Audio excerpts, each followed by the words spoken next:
Hola, bienvenidos a un nuevo video. Mi nombre es Patricia Pérez. Hoy voy a hablarles sobre las generalidades de la fisiología cardíaca. El corazón es un órgano relativamente pequeño, casi del mismo tamaño que un puño cerrado, pero no en la misma forma.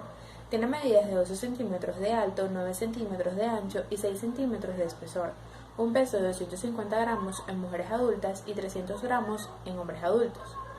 Para que la sangre alcance las células es necesario que sea bombeada constantemente por el corazón. El lado izquierdo bombea la sangre hacia 120.000 kilómetros de vasos sanguíneos y el lado derecho hacia los pulmones, donde se recoge el oxígeno y se libera el dióxido de carbono. El corazón está apoyado sobre el diafragma, casi en la línea media de la cavidad torácica, y en el mediastino, que es una masa de tejido que se encuentra extendida desde el esternón hasta la columna vertebral, desde la primera costilla hasta el diafragma y entre los pulmones. Este órgano posee un vértice que está formado por el ventrículo izquierdo. Este se proyecta hacia abajo, hacia adelante y hacia la izquierda.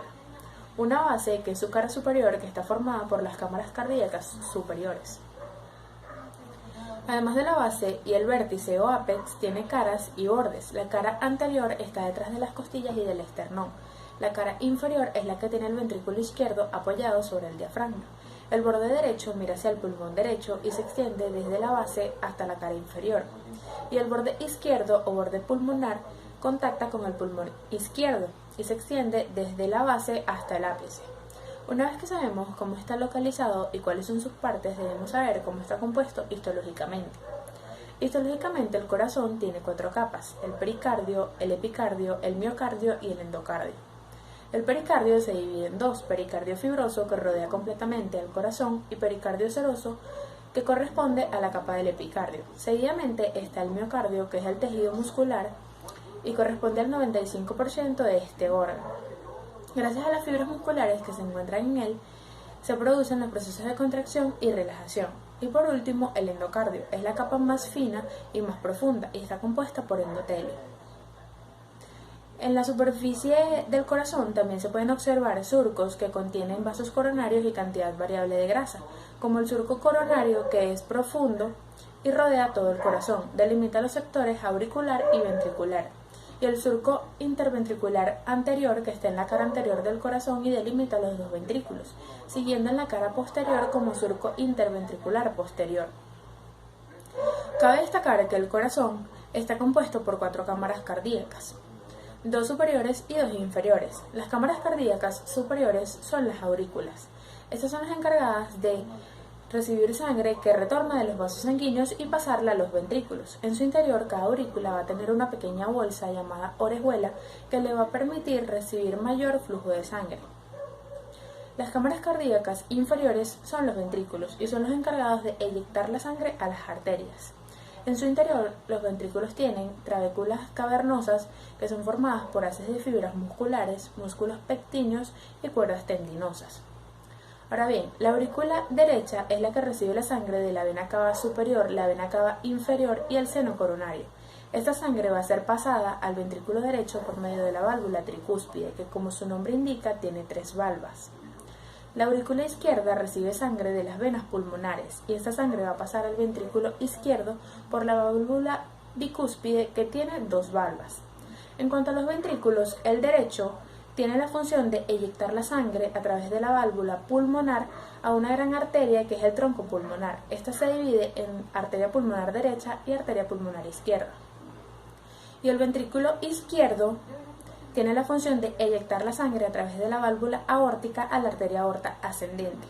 Parte de la sangre que pasa a la arteria aorta ascendente pasa a las arterias coronarias, que son ramas que nacen de ella para irrigar al corazón. El resto de la sangre sigue su camino por el callado aórtico y la arteria aorta descendente para así llevar sangre oxigenada a todo el organismo. Muchos se preguntarán qué relevancia tiene el espesor de las paredes de las cámaras cardíacas, y esto va a depender de la función que ellas desempeñen. En el caso de las aurículas, tienen un espesor de 2 a 3 milímetros porque solo se encargan de recibir sangre y pasarla a los ventrículos. Mientras que los ventrículos, el derecho, sus paredes tienen un espesor de 4 a 5 milímetros, porque trasladan sangre a corta distancia. Y el ventrículo izquierdo es el que tiene mayor carga de trabajo, y sus paredes tienen un espesor de 10 a 15 milímetros. Cabe mencionar que las válvulas que dije anteriormente son importantes porque estas van a controlar el flujo de sangre en una sola dirección. Es decir, ellas se abren para permitir el paso de sangre y se cierran para evitar el reflujo de ellas. Las válvulas cardíacas están compuestas por tejido conectivo denso y recubiertas por endocardio. En el caso de la válvula bicúspide y tricúspide son válvulas auriculoventriculares, porque se encuentran entre una aurícula y un ventrículo.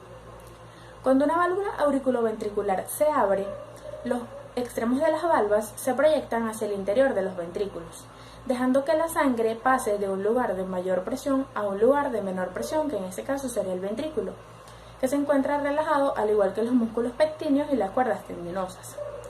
En el momento que el ventrículo empieza a contraerse, la sangre ejerce presión sobre las valvas y las lleva a su lugar, cerrando el orificio auriculoventricular.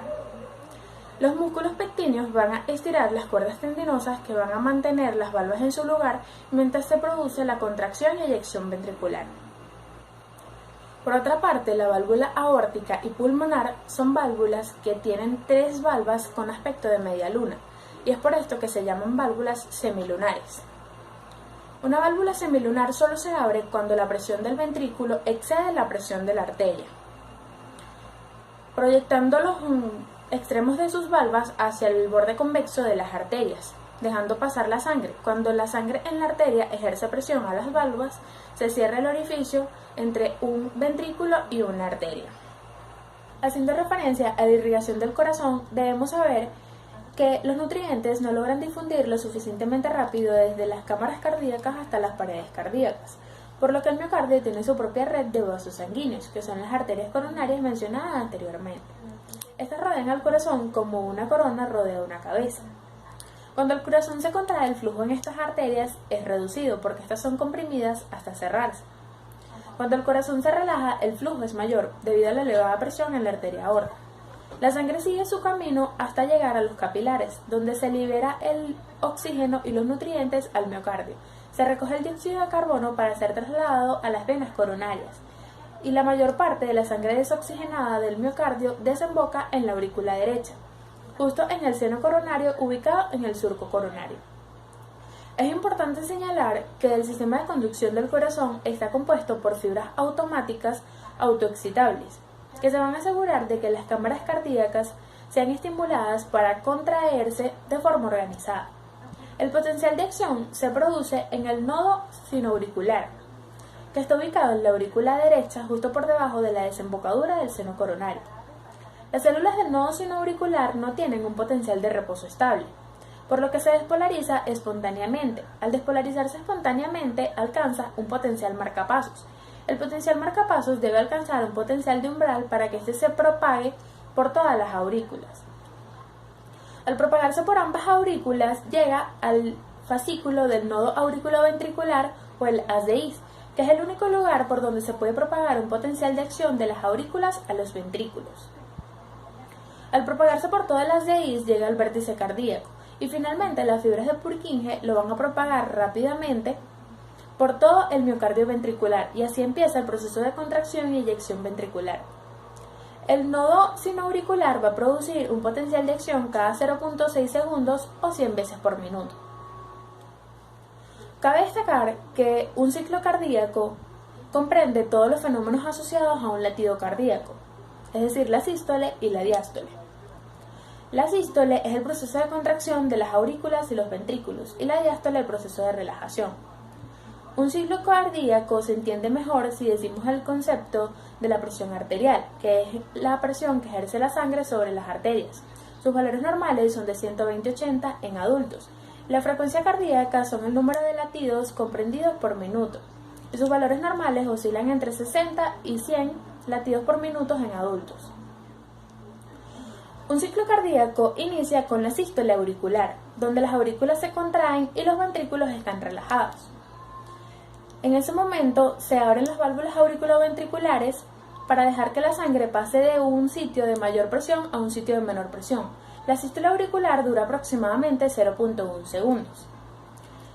Cuando se finaliza la sístole auricular, se finaliza también la diástole ventricular. En ese momento el ventrículo tiene un volumen de sangre de 130 mililitros.